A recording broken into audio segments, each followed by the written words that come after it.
By the end of 1994, a Sega 32X cost more than half the price of a PlayStation 5 in 2025, adjusted for inflation, and it didn't even include a game. The press was saying, on one hand, that it would transform the Genesis into a true 32-bit console, and on the other, that the launch of the Saturn and PlayStation was just around the corner. So, what to do? Buy now, or wait? I was this close to getting one, and it was because of these games we're about to see, from number 10 all the way to number 1. Ready or not, here we go.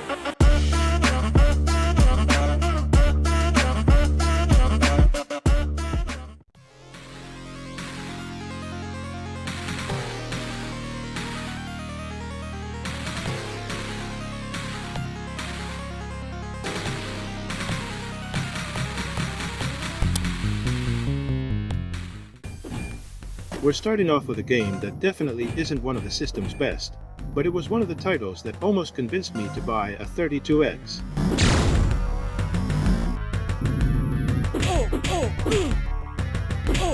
Spider-Man: Web of Fire was among the very last games released, which meant that, due to the system's poor sales, the 32X had already dropped in price. At the same time, people were starting to hear about the extremely high prices of the brand new 32-bit consoles.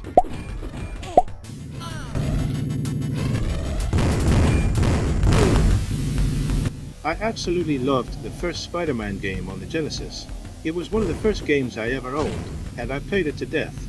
The idea of being able to walk on the ceiling felt brilliant to me.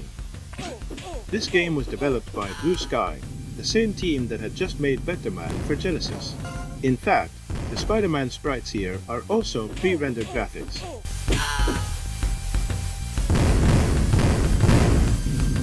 But because of when it was released, the press barely covered the game, so I didn't really have much information about it.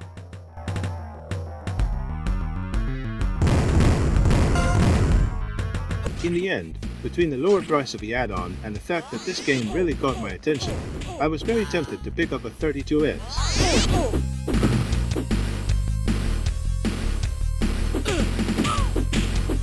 Looking back, I think I probably would have ended up disappointed by the game.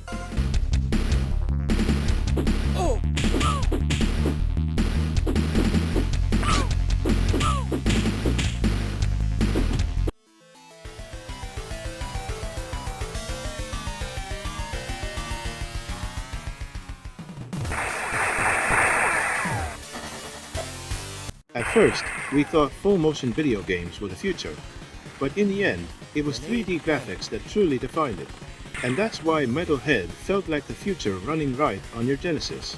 Who wouldn't want something like that?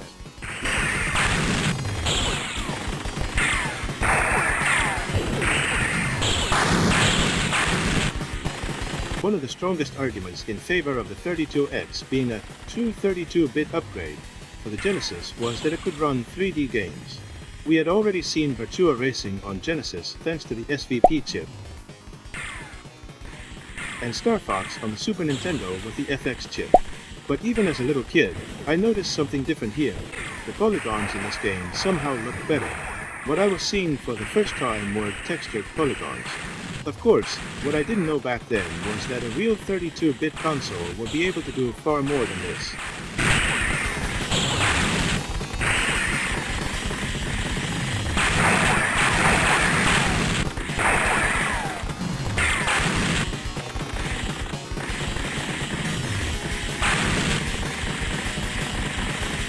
Still, what this game did was pretty impressive. A mech shooter, playable either in first or third-person view, running in a full 3D environment. But compared to a Saturn, it was still very limited. Back then though, we were absolutely hyped about anything in 3D, and this was the only way to experience it at home. That's why I was so tempted to get a 32X just to play Metal Head. Oh, and here's a fun fact. The back cover of the game has a printing error that says it's for 1 or 2 players. In reality, it's strictly single player.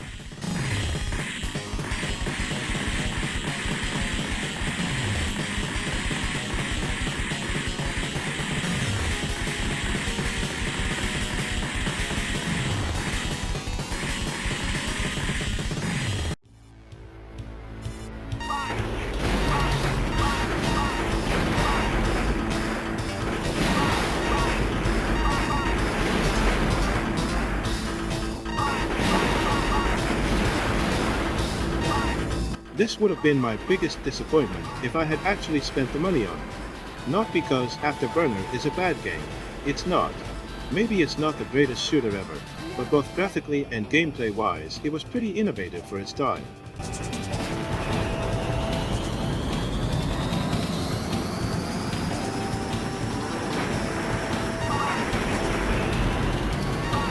I even had a joystick for my Genesis, and I really enjoyed playing Super Thunderblade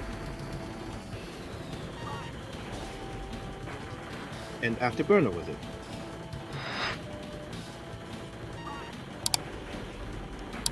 They were both somewhat mediocre shooters, but with a joystick, the experience felt much more fun and immersive.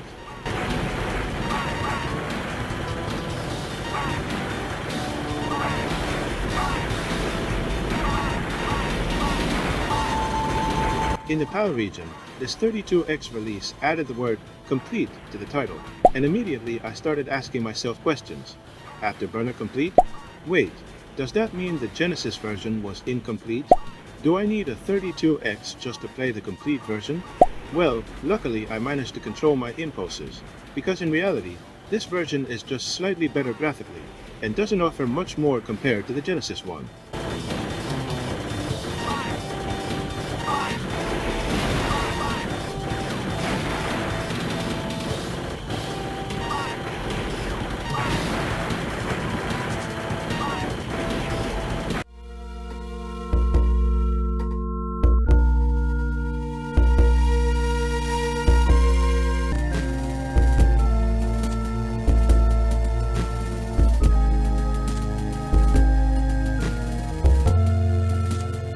With this game, I would have fallen into something that was very common back in those days, letting myself be influenced by magazine reviews.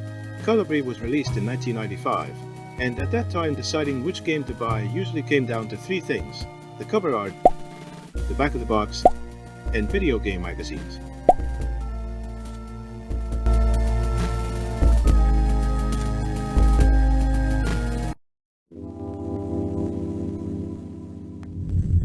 Sega, at least in my country, invested heavily in advertising for the 32X, and the gaming press, for the most part, spoke positively about almost every 32X release.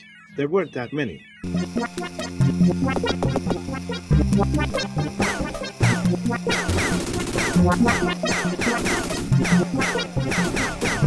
I even remember one magazine claiming that the Genesis with both the Sega CD and the 32X combined had the same power as a Saturn. Completely insane.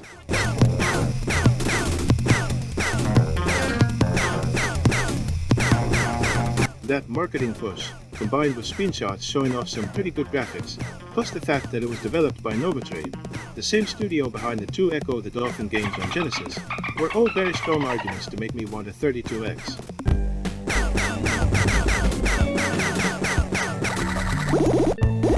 But the reality was, it wasn't all that special. Colibri is a shooter starring a hummingbird that's visually impressive, but ends up feeling repetitive and a bit boring. If I had listened to those magazine reviews, I would have been really disappointed.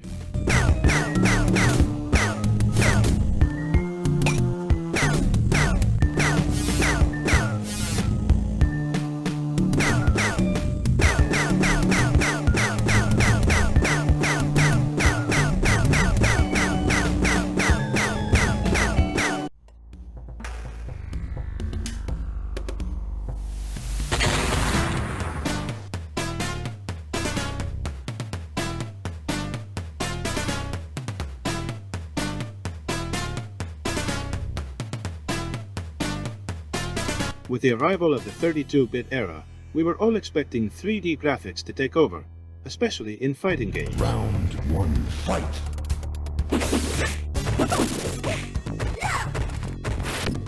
Since Capcom never released anything for the 32X, the Street Fighter was out of the question, so all of my initial attention went straight to Mortal Kombat 2.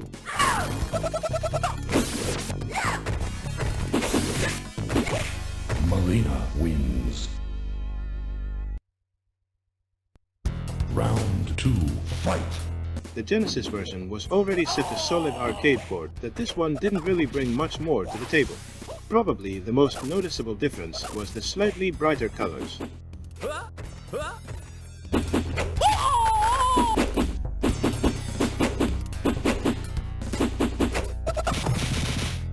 Finish him. Liu Kang wins. For me to even consider buying the 32X, I needed more than just one or two titles to justify the expense. And with such a limited catalog, it wasn't easy. But since I had enjoyed the first Mortal Kombat so much, I thought this was going to be the best way to play the sequel, so it definitely added weight to the idea of getting the add-on.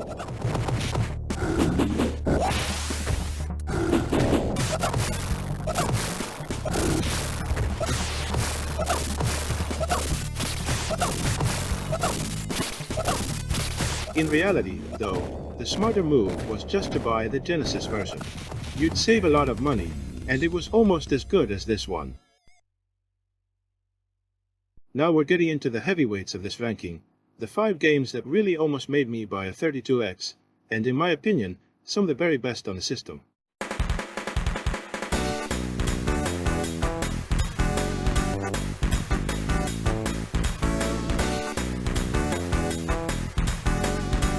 Virtua Racing Deluxe added more content and got a little closer to the arcade experience compared to the Genesis version. In other words, it was a bigger and better version of an already great game.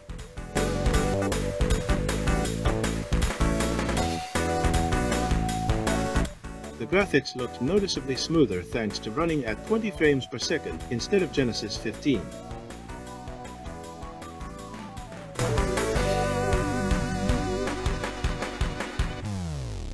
Virtua Racing! But the real added value here was in the content. This version featured 2 brand new tracks, making 5 in total: Big Forest,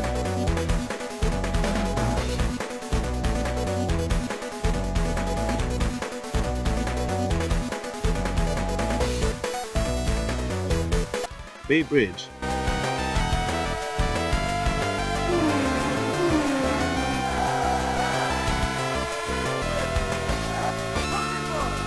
Acropolis,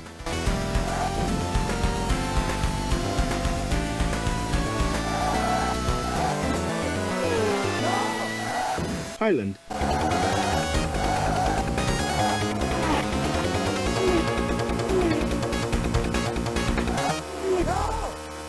and Sandpart.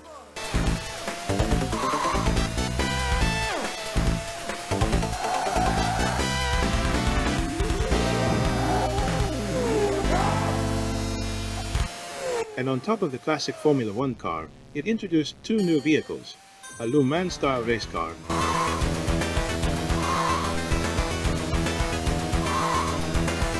and a stock car similar to those seen in NASCAR.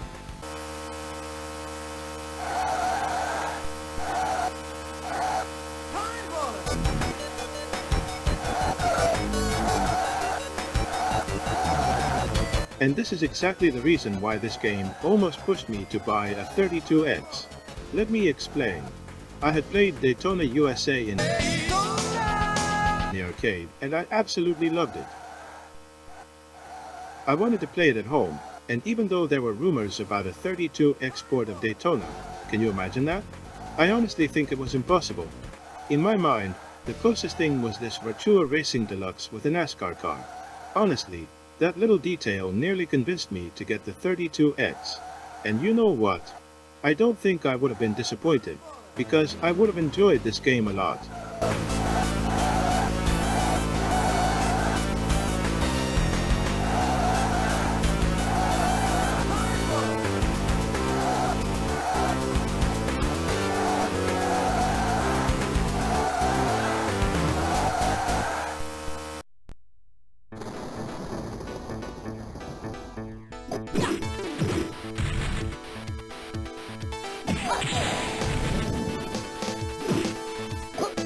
If the previous game was already a showcase of 3D graphics, this one felt like pure magic.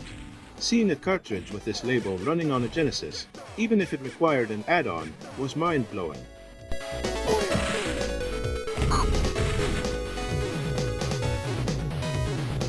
Virtua Fighter was the very first 3D fighting game, hitting arcades in 1993.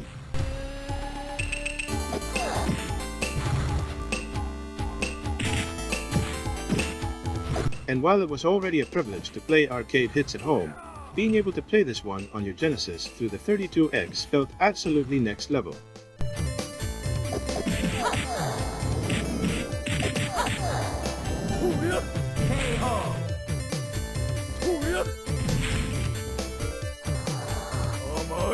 Sure, the Sega Saturn version completely overshadowed it. It was superior in every way, but let's not forget the cost difference. Back then, this was the affordable way to bring the 3D arcade revolution into your living room.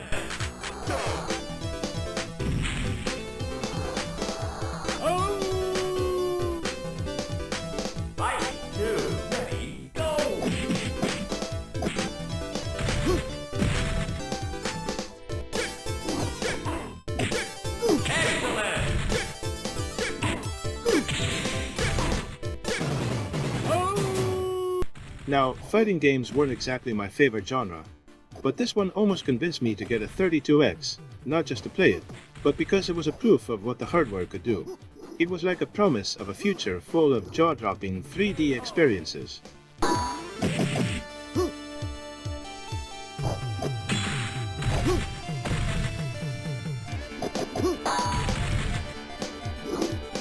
The reality, of course, turned out differently.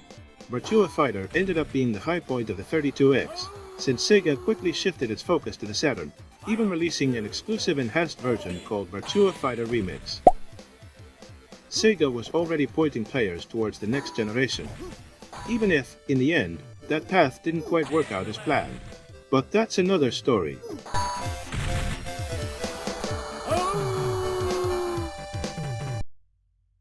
We're now entering the top 3 games that almost made me regret not buying a 32X.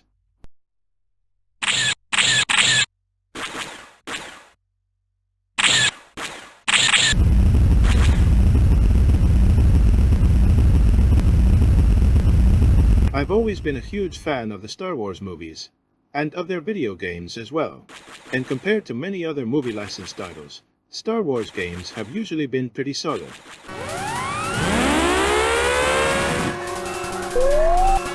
Wipe out enemy fighters.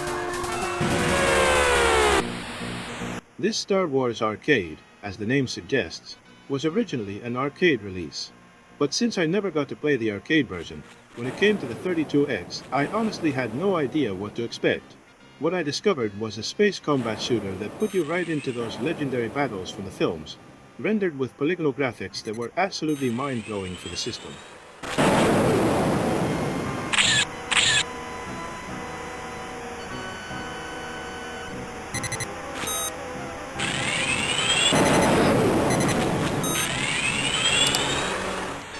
On the Genesis, we never got a proper Star Wars game, only on Sega CD.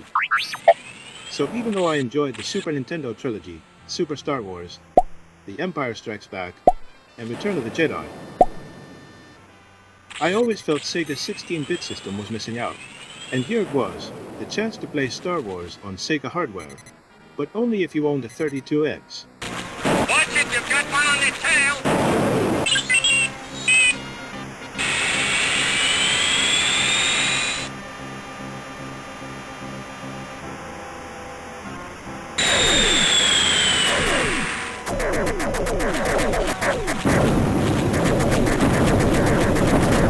Just to give you an idea, this is how I fought inside the Death Star back then.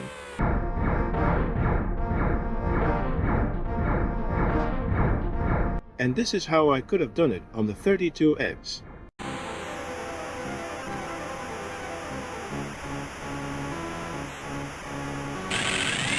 Honestly, I still don't know how I resisted the temptation.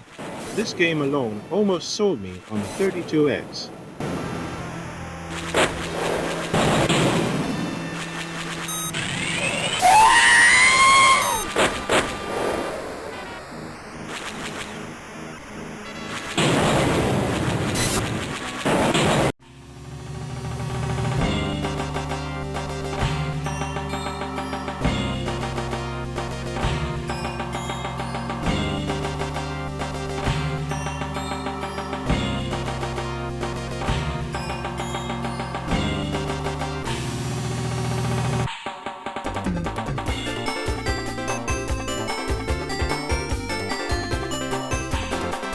Sonic never had a 32X entry.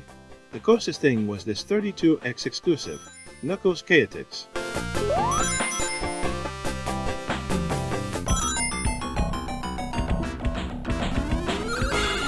After Sonic 3 and Sonic & Knuckles, I was totally hyped for anything Sonic related.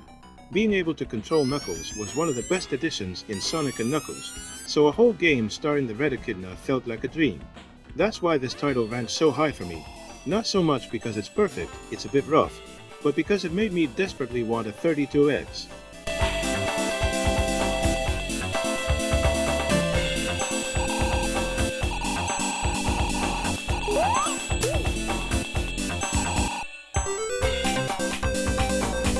The press at the time praised the 32X lineup, and they highlighted several new features in Knuckles Chaotix, like the new elastic tether mechanic, where you're hooked to a partner with unique abilities. The tether stretches and snaps back, and you need to master that physics to clear levels. New playable partners: Mighty the Armadillo, Espio the Chameleon, Vector the Crocodile, and Charmy the Bee. Only one thing missing.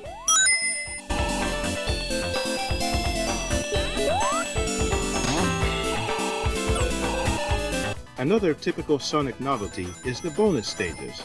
Here you move through a kind of 3D world with a camera behind the character, a bit like what Sonic 2 introduced. And for the first time they added platforming jumps in those bonus areas.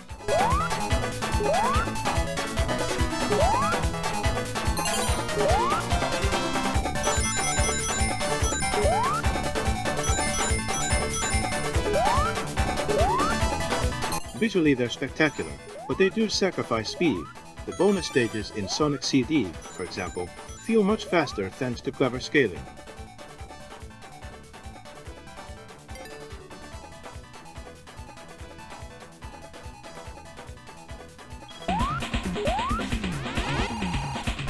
Speaking of scaling, that, and the larger color palette that gives the whole game more vibrancy, are among the few technical features of the 32X that this game actually used.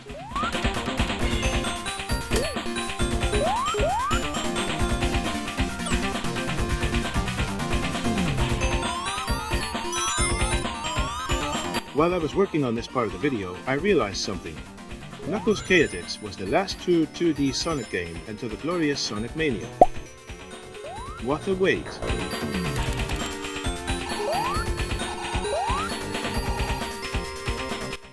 I know that if I had bought the 32X just for this title, I probably wouldn't have noticed its flaws at the time.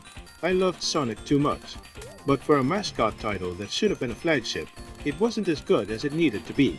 It's one of the best games in the 32X catalog, largely because there weren't many. There were only 2 or 3 platformers. Sega, why did you make such a mess?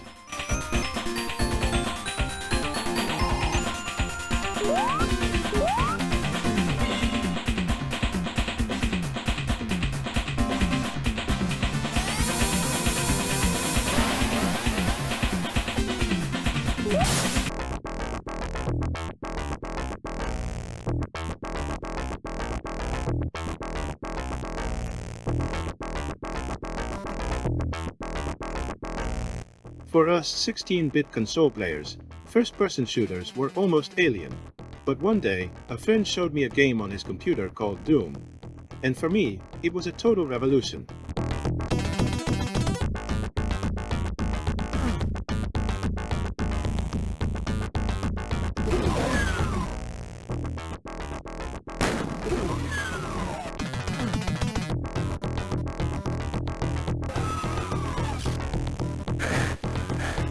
What I loved most, beyond the overall aesthetic, way more mature than anything we'd ever seen on consoles, was that feeling of total immersion, seeing the action through the protagonist's eyes.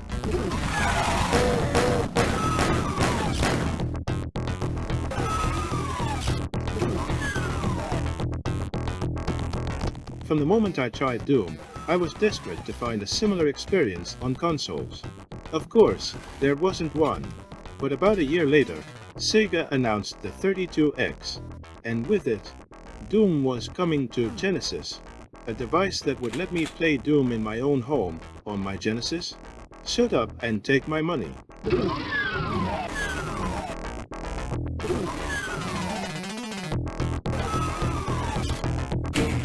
This game takes the #1 spot in my ranking because I literally had the box in my hands at a store, ready to buy it before I even owned a 32X. I was obsessed. I think I would have been satisfied just reading the manual until I could actually get the hardware. In the end though, it felt too risky to buy a game I couldn't even play yet.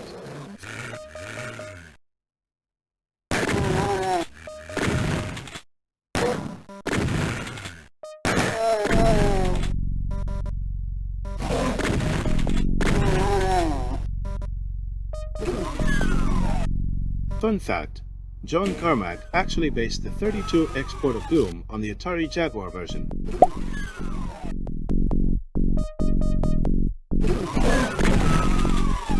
And if you had asked me back then whether it was just like the PC version, I would have told you they're identical, 2 drops of water. I was so blinded by hype that I couldn't even see the obvious technical downgrades and missing content.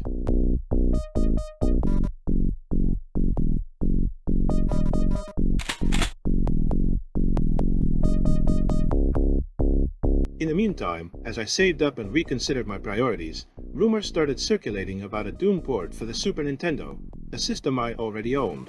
That meant a much smaller expense, and by then Sega's intentions with the 32X were becoming clear. They were going to let it die with barely any games. So I ended up buying Doom on SNES instead.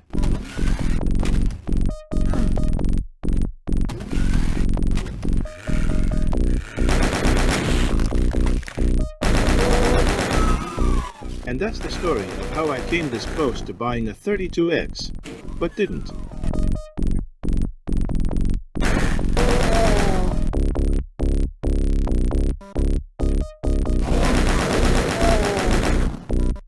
Well, that's it for this ranking of the games that almost made me buy a Sega 32X back in 1994. I hope this video gave you the itch to try some of these classics, and if you actually own any of them, let me know down in the comments. I'd love to hear your stories. Before I go, just a quick reminder, if you enjoyed the video, leave a like, drop a comment if you knew these games, subscribe if you love retro gaming, and hit the bell so YouTube notifies you when my next video goes live, which will be very soon. Thank you so much for watching, and I'll see you next time. Bye bye.